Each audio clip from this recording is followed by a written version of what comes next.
Forza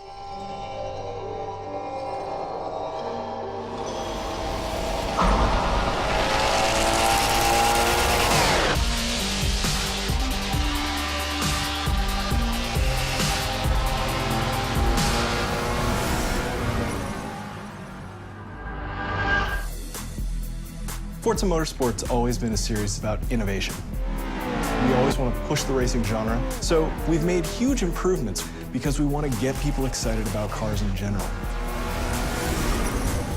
The Alps is the ultimate driving road because it's set in a beautiful location and the ribbon has been hand-tuned over months of testing to make sure that it's just the right balance of speed, challenge, fun, in a wide variety of cars for a wide variety of players. Because we're a virtual game, nobody's going to get hurt. Since we're not concerned about driver safety, we can go to these epic places like the Bernese Alps and build basically the world's best driving roads, and we have total creative freedom. We actually looked at 15, 30 different locales, and the Alps is just the most epic. The landscape is so surreal, it's crazy. I mean, these mountains are very different from any mountains you see anywhere else. I mean, it's just, with all the jagged peaks. We are on part one of a trip that will take us through Switzerland and Italy as the guys from Turn 10 gather source material and basically inspired by the entire trip.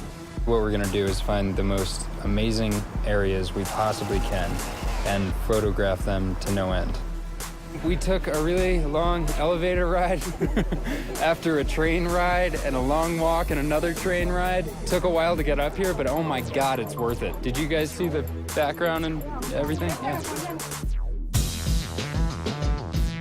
So right now we're at the Grindelwald region of Switzerland, and we're taking reference photos. We mount a camera to a tripod on a panorama head. The panorama head enables us to take pictures in different increments and multiple exposures. We stitch them all together and then we get an HDR. An HDR is high dynamic range image. Each frame that we do it at multiple exposure. So when you stitch it all together later, you can slide through all the different exposures. So you can go from a very dark scene with a little pinpoint where the sun is all the way up to a very exposed image. And that way it gives us the full range to play with when we go to make our sky domes later. We have a pretty long production cycle, so probably about a year of full production once we get home. So we bring back all of our reference, we start modeling rough landscapes that existed there so they're fairly accurate, but we're not bound to recreate it perfectly as it exists because there isn't a track there. But we want it to be believable. It needs to fit with the other real racetracks in the game. So we create a whole backstory about how the Bernese Alps came to be. It started off as a ski resort, and roads were built for workers in the wintertime, and then this rich entrepreneur bought it and tried to build a racetrack there, but got shut down. So by creating this rich backstory, everything is there for a reason. It's believable. Fictional tracks are a chance for us to really showcase some of the graphical tech that we have in our game. We've redone our lighting engine, and this track in particular, with its very bright snow and blooming, really shows off what our graphics engine can do.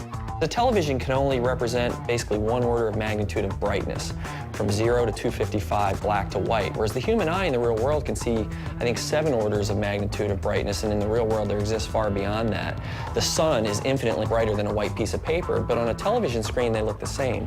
Well, we found a way to basically reverse engineer that at full HD resolution on the Xbox 360. So what we do is we captured high dynamic range images of the world, and that gets baked back into the lighting and the reflections on the car, which means the sun is order of magnitudes brighter than a white piece of paper and is brighter than gray asphalt, which basically makes the cars look really grounded in the environment.